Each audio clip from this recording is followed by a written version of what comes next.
如果你喜歡直升機，別讓演算法把 Peter 埋掉，趕快幫 Peter 按讚、訂閱、分享。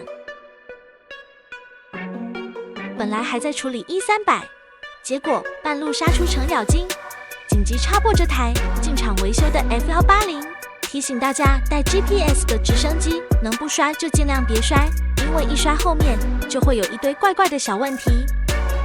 像這台 F180 摔過之後，定位就開始怪怪的。今天詹大索性直接把 GPS 模組給拆了，與其在那裡抓漏換零件，不如回歸純粹。少了解除限制的電子零件機身也變得更輕了。